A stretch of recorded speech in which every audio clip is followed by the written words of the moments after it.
What is good, guys? Mom and Kid here, back again. Your Alpha is here. How's everybody doing on their end? And today, guys, on the opinion spot, I am breaking down a list. A top 20 list. It's going to be broken up into two parts, starting now. So you're getting two parts. I'm not going to do a whole list. Usually I would, but I'm not. And today, guys, we're breaking down my top 20 favorite Asian comic book characters.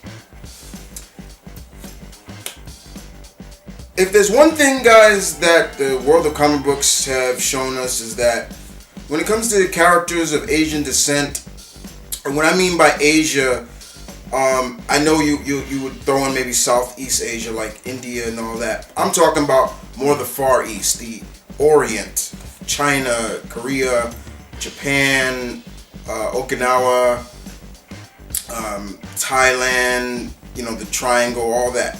That's what I'm more talking about. I'm not talking about, India and all those. No offense. But with that being said, guys, there's been an abundance of Asian characters in the world of American comics. I'm just talking about American comics, guys. And most of the time we see them, they're always a part of a team. And if they do get like a shine in terms of their own solo series, sometimes it doesn't go as long. But like any character of color, they are very useful. Some of them are built-in stereotypes, which of course I don't like. But by the most part of them, they're always cool and badass to be around. And I love that they're always mixed in the culture of what you would think of the culture of somebody from, let's say, Japan, or somebody who's built from the code of Bushido or the Shaolin code and things like that. And most of the part, let's be honest, they mostly all know some type of martial arts, which is a stereotype, of course, because not all Asians know martial arts. But we have a lot of people to thank for that. But yeah, guys, I'm here to give you a top 20 list of this, and we're gonna go backwards. We're gonna go from 20 to 11, and then of course to my top 10. But this should be really fun. I hope you guys enjoy it. Remember, this is my list. If you please respect it, as I would respect your list. But more importantly, let's get started. So number 20 on the list is none other than Kenan Kong. This, you guys may be a little surprised at it. I'm thinking there's probably a couple of you like, wait, you put the Asian Superman on the list? I like Kenan. When they first announced that they were doing an Asian Superman, I was all for it. I'm like, okay. Because at this time, this is where DC was really pushing a lot more Superman titles than they would normally do. And at first, Kenan was kind of that character. He had his flaws. He was kind of a little arrogant and brash, and the type of things you would expect from a teenager who has the abilities of Superman. But over time, you started to see him really find his niche as that character, as China's version of Superman. I mean, if you read the series, which you can find in trade, there was a Chinese Superman, there was a Chinese Wonder Woman, and a Chinese Batman, all on the same team. And it was funny because when I would read the series, I was always saying, but DC already had a premier Asian Chinese team, the Great 10. And we kind of got to see them in that series too, where they were really kind of looked at as a joke. And I'm like, it's kind of fucked up, DC. Why are you doing that to them? But Kenan really found his way and he found it through dedication, will, and even having an encounter with Superman himself that kind of gave him his, like, you carry that crest now with honor, which is always a good thing. And Keenan, we haven't seen Keenan in a while though. That's probably one of the biggest things. We haven't seen Keenan in a while, and I would hope to see him back. I mean, somewhere, shape, or form, you know. But it's DC, and you know, sometimes these heroes like this will fall in the comic book void. I just hope not. Yeah. Next on the list is from the world of X-Men, New Mutants to be exact, and that is none other than Karma, the Vietnamese American mutant, Karma. She is very interesting. You know who wrote her really well?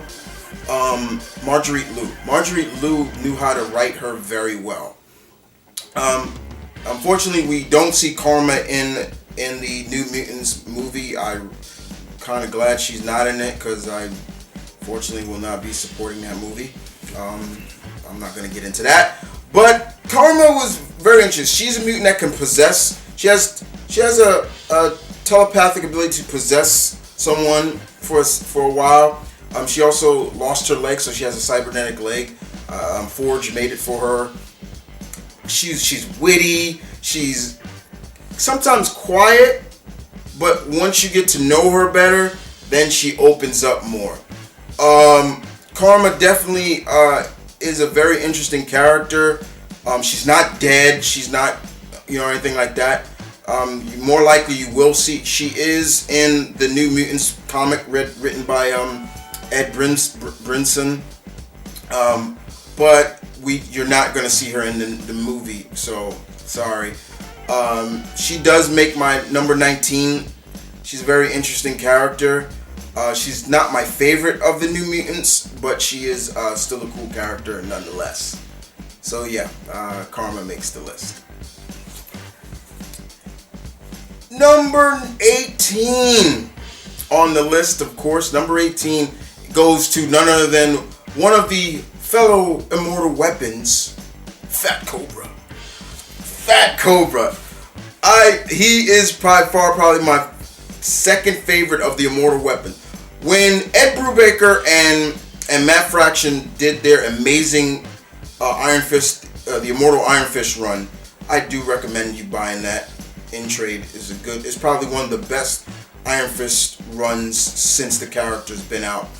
We were explained that Danny isn't the only immortal weapon. He represents one city. There are others that represent the other 7 cities in the realm. And Danny fought a sumo type wrestler, sumo type character. He's got tattoos all over him, insignias and kanjis all over him. He's called Fat Cobra. He is an immortal weapon. I'm forgetting which city he represents. You now can find him a part of Black Panther and the Agents of Wakanda. Damn good series. Check it out. And Fat Cobra is similar to Danny in a sense. He can sense chi and everything like that. His strength is immense. He is very fast for a guy his size. He is everything you would think he would not be good at because he's a big, somewhat sumo. He's definitely more than that. Fat Cobra is my second favorite immortal weapon, as I said before. Next would probably be Dog of Orphans, I believe. Dog of Orphans, or I think it's one of the females. I'm forgetting her name right now, but Fat Cobra definitely is a character I love. He's a very good character.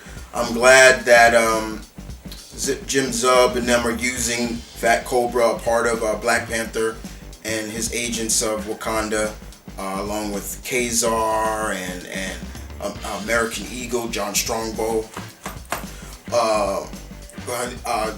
John Jameson, all these characters are on this team because remember in the comics now there's no more Shield. Shield disbanded, so Black Panther felt, hey, you know what? We need to make something, and he did it. The Agents of Wakanda. It's good stuff. Next on the list, number 17. Number 17 is none other than the tall, muscular, tattooed Asian American Amazon herself, Grace Cho. Yes, Grace Cho is badass. This is a character who's been a part of the Outsiders. She is the lover of Anissa Thunder, Pierce, Anissa Pierce, Black Lightning's oldest daughter. They are both a part of the Outsiders. I still consider them part of the Outsiders. Grace has superhuman strength. She has durability and she heals very fast. She made a living by being a bouncer. Cool, right? Like a bouncer. Like you wouldn't want to fuck with her. And we found out that later on during like storylines that she is an Amazon. But she's not the Themyscirian version of the Amazon. She is a character of the Banta Amazons, and she found that during, I believe, when the Amazons attacked, which I know a lot of people didn't like that storyline, but she finds that that's what she is, and she's come to embrace that, but it still didn't explain her how she had like super strength, because the Banta Amazons do not possess superhuman strength and things true. So it's kind of weird, but more importantly, her and Diana do consider themselves cousins. But I've always loved Grace, and I always thought she was a cool character. I like ink tattooed women, so sorry, but and I love the relationship that she and Anissa have with each other. If I was doing a list of favorite top 10, top 5 favorite LGB couples, Nissa and Grace would be on the list. I love them. They're so cool. I do not really like her live action interpretation of her. Not too much. I don't hate the actress, but I just feel like they dropped the ball with that. They could have still made her somewhat like she is. Like she had super strength. She didn't have to be very buff looking, but she should be, somewhat close to her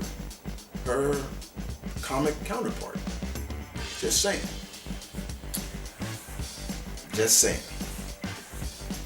Next on the list, number 16 on the list is Sunfire. Sunfire does not get enough respect that he deserves in the world of the X-Men. Yes, he was only a part of the team for a short amount of time before he left to find his own way. Left the team really short. He and Thunderbird. Well, Thunderbird died. John Proudstar died on their second mission. But Sunfire is a very cool character. He has a little anger issues, I'm not gonna lie, and he's very prideful, and he is in relation to certain other characters in the X-Men world, the character that Wolverine has a lot of history with. But his powers are cool. Is he as strong as, say, someone as, let's say, the Human Torch? Yes. He is almost at that same. He is at that same level with someone like Jim Hammond and Johnny Storm. But yeah, his ego can be a little up there, and when you got a character like that, it's like, okay, how much can you really like a character who's so egotistical? He's the one that was the leader of Big Hero 6 before they really went solo. Big Hero 6. Yes, guys, Big Hero 6 is a Marvel property. Don't believe what you see on Disney. Well, yeah, you know what I mean. But they are a Marvel character first, and Sunspot was their leader. There was a comic series called Sunspot and Big Hero 6. He was the leader of that before Hiro and all them went without him. Sunspot did come back to the X-Men.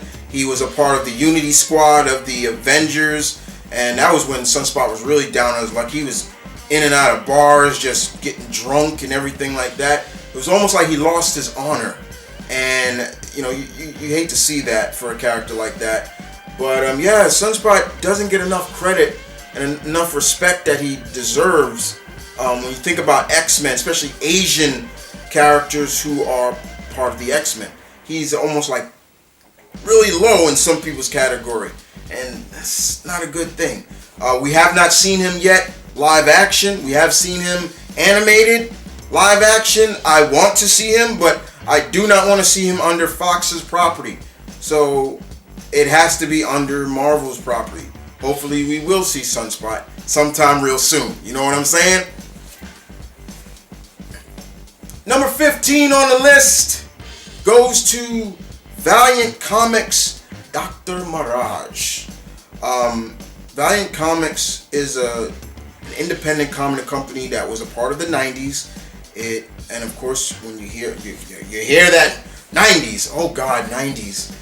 What a terrible time for comics. It was. And that's what happened. Valiant got lost in the shuffle with everything that happened in the 90s. But they had some of the most brilliant characters. And when they had their resurgence back in, I believe, 2014, I believe, correct me guys, we started to see all those Valiant characters come back, especially those Valiant characters I loved. And when they did Dr. Mirage at first was a male, and then they switched it to a female.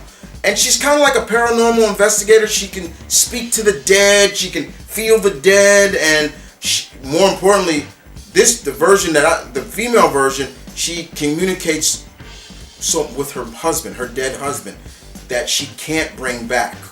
And it's very sad to see. But she's kind of like I guess you could say she's kind of like the ghost whisperer. She can talk to ghosts and help them, things like that. And yeah, she's no Jennifer Love Hewitt, but she's kind of on that same level. She's really cool.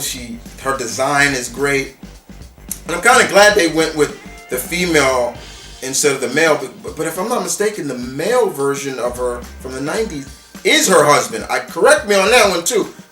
But she's still a cool character, and Valiant still puts comic series out about her, and still loving the character, because Valiant, that's what Valiant is always about, is about diversity and representation. And for anybody who's never read Dr. Mirage, you should check her out. She's really cool.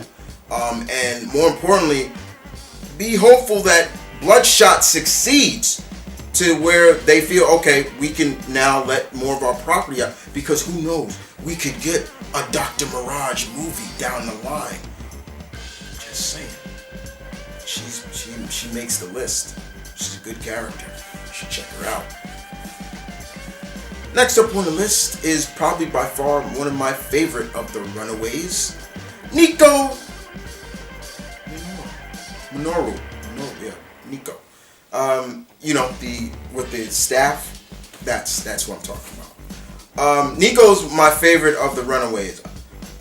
When the Runaways first came out, I was like, okay, they're children of villains. So good concept, but when I saw Nico, I was like, I like her. She's cool.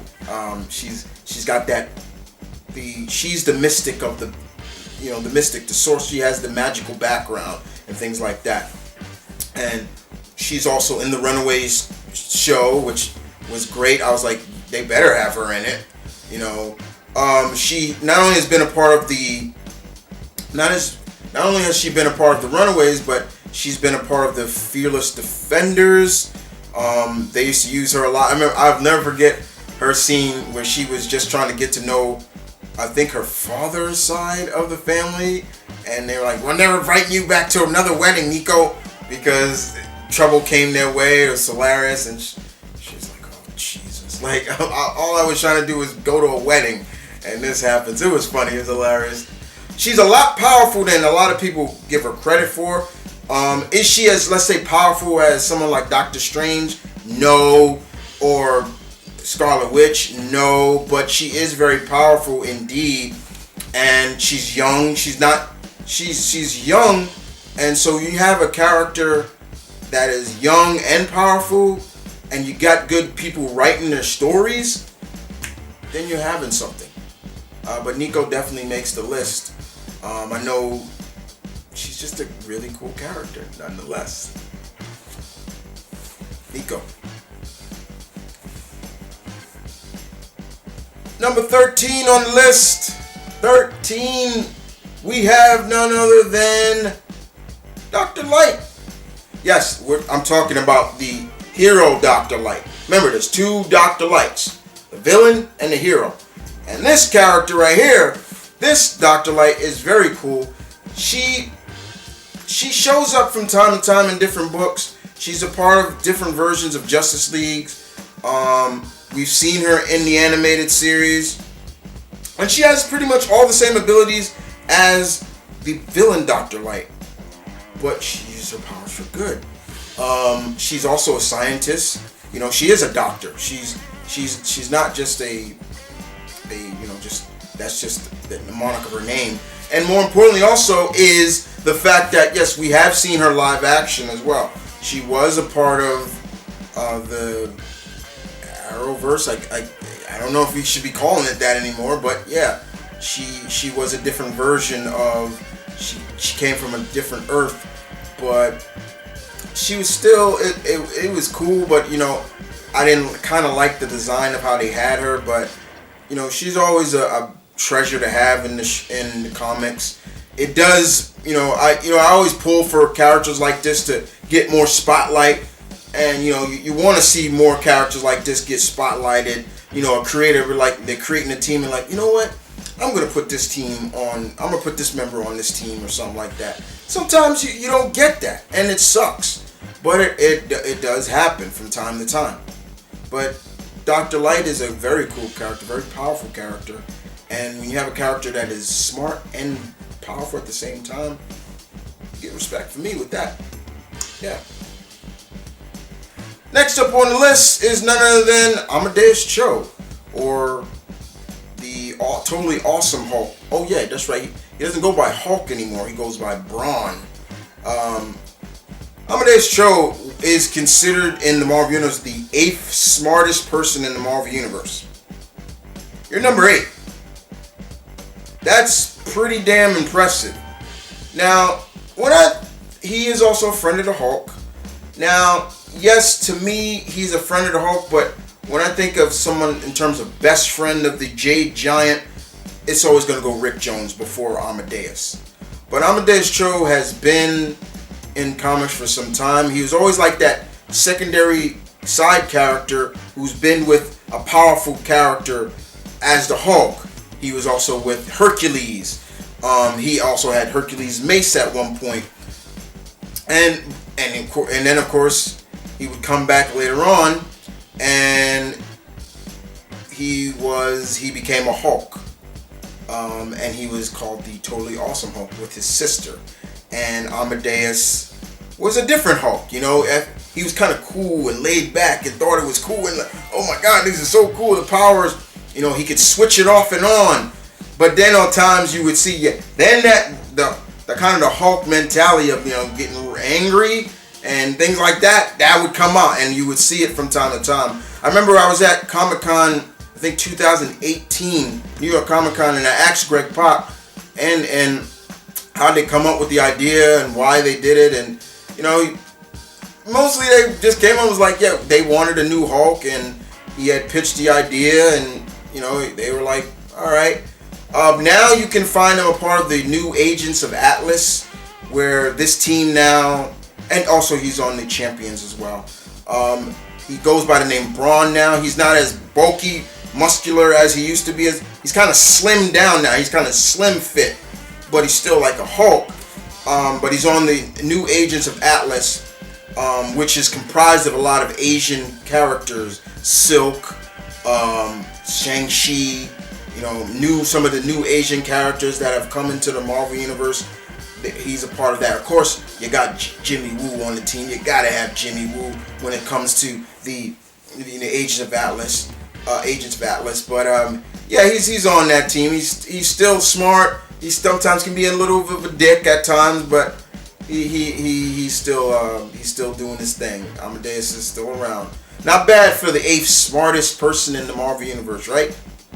I think so. Number 11 on the list, and we're gonna stop it here. Here's number 11, guys. Surge from the X-Men, the young mutant Surge. I'm a huge fan of this character. When they first started really putting the emphasis on the young X-Men, I always looked at her. I was like, I like her style. Her mutation is really interesting. She can absorb the electrical ions in the air, pretty much. And what's sad about her is the fact that she wears these gauntlets. These gauntlets on her arm that kind of keep her powers kind of in check. Because without them, her powers just go wonky. And so she can hurt somebody without it. So Forge made these gauntlets that help her control her abilities. Now, not only does she can throw lightning and things like that, it also allows her to move extremely fast, like super hyper speeds and things like that. One time, when the X-Men were still in San Francisco, she ran from San Francisco to Mount Rushmore in less than a second. No problem, and wasn't even tired. She ran from San Francisco to one of Wolverine's many low-class, houses. Wolverine has like a lot of hidden houses all over the United States that he considers like safe houses for people. And one of them was in Montana, and she ran from San Francisco to his home in Montana. She's also run from San Francisco all the way back from New York. She's done it many times, and I thought that was really cool and a cool addition to her mutation. Like her powers, like she can use that to just run super speeds. Because you think, oh well, she just chose lightning out. We've seen that from like Storm or somebody like that, but here she can incorporate it into other means of her body and make her really fast and things like that. But like I said, she absorbs the electrical ions in the air. Like ions are all around us all the time. So her being able to pretty much absorb that into her gauntlets and then channel it back out as in terms of her power, because if she doesn't have it, yeah, she can do that, but it'll probably go all over the place. So it's more not to control her powers, it's more to channel it better into where she needs to hit or move it. She's still a part of the X-Men now today. You can find her in one of the X-Men books. She's still around. She's cool. She's Japanese, and I remember when she was in a relationship with Prodigy. I don't think she's in a relationship anymore with Prodigy, but she was a cool character nonetheless. But who knows? She was just really fun. She was a fun character, and I'm glad to see that she's still around and being used.